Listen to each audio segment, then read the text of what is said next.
Sahabat-sahabat Rumah Retreat Batam Oasis Center yang terkasih, salam jumpa kembali. Bulan Oktober adalah bulan yang dikhususkan gereja untuk menghormati dan sekaligus menggiatkan doa rosario. Karena tidak semua orang tahu sejarahnya mengapa bulan Oktober menjadi bulan rosario dalam kalangan gereja Katolik, maka baiklah pada kesempatan ini kami hadirkan beberapa informasi sehubungan dengan doa rosario dan bulan Oktober. Sahabat yang terkasih, mari kita lihat terlebih dahulu perkembangan doa rosario itu sendiri. Tradisi gereja mengatakan bahwa doa rosario adalah doa yang diberikan langsung oleh Bunda Maria kepada Santo Dominikus setelah ia berdoa dan berpuasa mohon petunjuk dalam menghadapi ajaran sesat albinisme pada tahun 1206. Pada abad pertengahan, sekitar abad 5-15 Masehi, rentang waktu itu disebut abad pertengahan, rosario menjadi pengganti doa harian atau ofisi bagi para biarawan yang tidak bisa membaca. Jadi begini ceritanya, setiap biarawan wajib berdoa harian atau dikenal dengan istilah ofisi. Dalam setiap ofisi mereka akan membaca atau mendaraskan sekitar 150 mazmur.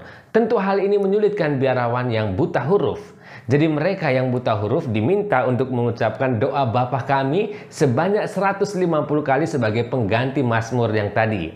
Seiring dengan berkembangnya devosi Bunda Maria di sekitar abad ke-12, maka berkembang pula praktek doa 150 kali Bapa Kami itu diganti dengan 150 kali doa Salam Maria karena dirasa lebih sederhana, lebih praktis. Pada sekitar abad 14, 150 doa Salam Maria kemudian dibagi lagi menjadi 15 persepuluhan oleh biarawan muda Dominikan yang bernama Henry Calcar. Dengan setiap persepuluhan mengacu pada suatu peristiwa dalam kehidupan Yesus dan kehidupan Maria. Seorang Dominikan lain juga yang bernama Alanus de Rupe pada abad 15 membagi episode dalam sejarah keselamatan menjadi peristiwa gembira, peristiwa sedih, dan peristiwa mulia. Pada abad ke-16, Paus Santo Pius V yang juga adalah seorang Dominikan, tepatnya pada tahun 1569, secara resmi menyetujui rosario dalam bentuknya yang sekarang dengan bulah kepausannya yang berjudul Consueferunt Romani Pontifices, yang sudah dilengkapi dengan penambahan bagian kedua dari doa Salam Maria dan kemuliaan bagi Bapa pada akhir setiap peristiwanya. Bisa dikatakan Paus Santo Pius V ini berperan besar dalam memajukan penyebaran rosario dan menjadi salah satu devosi paling populer dalam gereja Katolik. Paus Santo Pius V ini meminta seluruh umat untuk berdoa rosario, mohon perlindungan dan kemenangan bagi tentara Kristiani yang saat itu sedang berperang melawan tentara Islam yang berusaha menguasai Italia dan Eropa secara keseluruhan. Pada tanggal 7 Oktober 1571, tentara Kristiani menang atas tentara Islam dalam pertempuran yang dikenal dengan pertempuran Lepanto itu. Paus Santo Pius V meyakini peran doa rosario di balik kemenangan gemilang ini sehingga kemudian menetapkan tanggal 7 Oktober sebagai hari peringatan wajib Santa Perawan Maria Ratu Rosario. Sahabat-sahabat yang terkasih, sekarang kita fokus pada kajian utama kita kali ini, yakni mengapa bulan Oktober dijadikan sebagai bulan rosario. Praktek mendedikasikan seluruh bulan Oktober untuk bulan rosario suci berkembang menjelang akhir abad terakhir.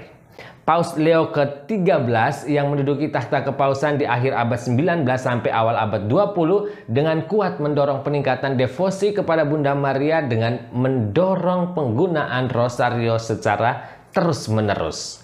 Dimulai pada tanggal 1 September 1883 dengan ensikliknya yang berjudul Supremo Apostolatus Officio yang menulis total 11 ensiklik tentang rosario, diakhiri dengan ensiklik yang berjudul Diuturni Temporis pada tahun 1898. Setahun setelah ensiklik pertama tadi dikeluarkan, yakni tahun 1884, lahirlah keputusan bahwa seluruh bulan Oktober didedikasikan untuk rosario oleh tentu saja Paus Leo ke-13 dalam ensikliknya yang berjudul Superiore Anno. Sahabat, selain Paus Pius V dan Paus Leo ke-13, ternyata ada banyak paus lain telah memberikan kontribusi untuk membantu meningkatkan devosi kepada rosario melalui tulisan-tulisan mereka. Mari kita lihat bersama. Paus Paulus ke-6 mencurahkan bagian terakhir dari seruan apostoliknya yang berjudul Marialis Cultus tentang doa Angelus dan doa Rosario. Dalam dokumen ini dia menulis bahwa Rosario mempertahankan nilai yang tidak berubah dan kesegaran yang utuh. Ia juga menghimbau kita semua untuk meneladani Bunda Maria yang mendengarkan, yang berdoa, yang taat, dan yang mempersembahkan diri. Paus Pius ke-12 sendiri menulis bahwa Rosario adalah sebuah ringkasan Injil. Beliau hendak mengatakan bahwa Rosario adalah doa yang sangat kental bersumber pada kitab suci. Baginya, Rosario menarik misterinya dari Perjanjian Baru dan berpusat pada peristiwa besar inkarnasi dan penebusan. Santo Yohanes Paulus II menyebut Rosario sebagai doa favoritnya, di mana kita bersama Maria merenungkan misteri-misteri yang direnungkannya sebagai seorang ibu di dalam hatinya.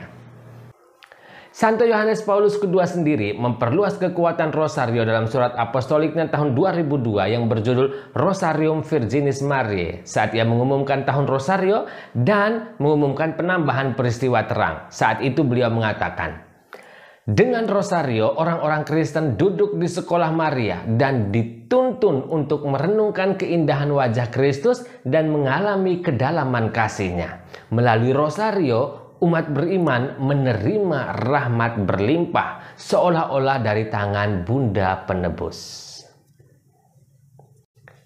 Sahabat, sebenarnya doa Rosario merupakan doa yang meditatif dan kontemplatif. Dalam meditasi, kita mengolah salah satu peristiwa hidup Yesus, dan dalam kontemplasi, kita menghadirkan seluruh indera kita, seluruh diri kita dalam peristiwa hidup Yesus tersebut.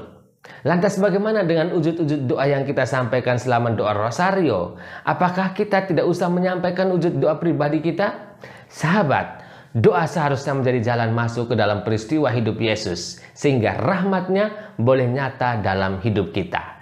Nah, rahmat inilah yang kita butuhkan untuk menghadapi kehidupan kita, untuk menjadi kuat dan berani dalam menghadapi kehidupan ini.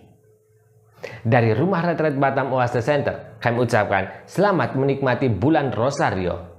Selamat berdoa Rosario.